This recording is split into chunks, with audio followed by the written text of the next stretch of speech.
I know that you mentioned, I think a couple things, instances where you've taken this stuff and applied it to your organization in terms of the habits and the practices that you encourage from your team.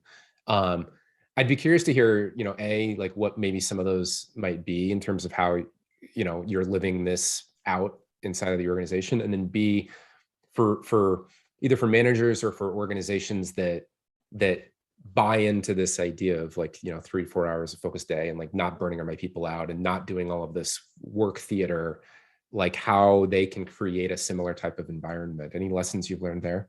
Yeah, it's really important to have a work environment that works for the broadest variety of worker, right? Like some of the best people don't fit into normal patterns of work.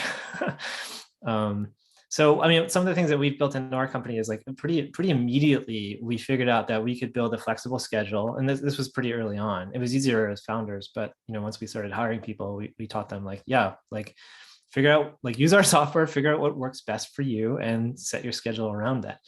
Remote friendly has also been a major thing for us, like because our software sort of accounts for things across the board. Like we can hire people in different time zones. We can plan meetings around what works best for people across like times. We just hired somebody who is in the UK right now, which is Mhm. kind of a challenge for a lot of people to sort of like figure out how to optimize schedules around. But that's a thing that's pretty easy for us to do because we can, give people flexible schedules and trust them to, if they hit their focus goal, they're done working for the day. Mhm. And it gives people space for their lives, which makes them more loyal. Like we have, I think the median, I wanted to do the actual math on this, but like the median for the amount of time that people have spent at Rescue Time as employees is, I think well over 4 years. Like we have people that have been around for like 8 or 10 years. Wow. And it's easy for us to find talent anywhere in the world because like how many other companies like offer the things that we have, right? Like we can help you detect when you're burned out, and that's when you take a vacation, because we don't want you to work when you're burned out, right? Yeah. Like and we know how much like vacation is good for you, and all of these things.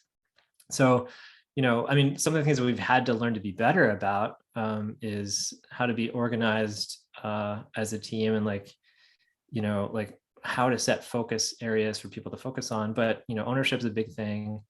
Ownership starts from like owning how, I think I just realized this. It's easy to feel ownership in a project that you're working on if you're trusted to take ownership in the best way to work on it, right? And so we empower our employees to do that. It works for us. We have the best team that I've ever worked with. Like and I've been at a lot of companies. If you look at my LinkedIn, they're an amazing team, and it's no question it's because of the way that we've been able to structure our work environment. And we just switched to a 4-day work week, a 32-hour work week, because and it was pretty easy switch. Like we wanted to make sure that we weren't creating problems with people by condensing when meetings happened during the week, which is honestly, that's the hardest logistical challenge about making that switch.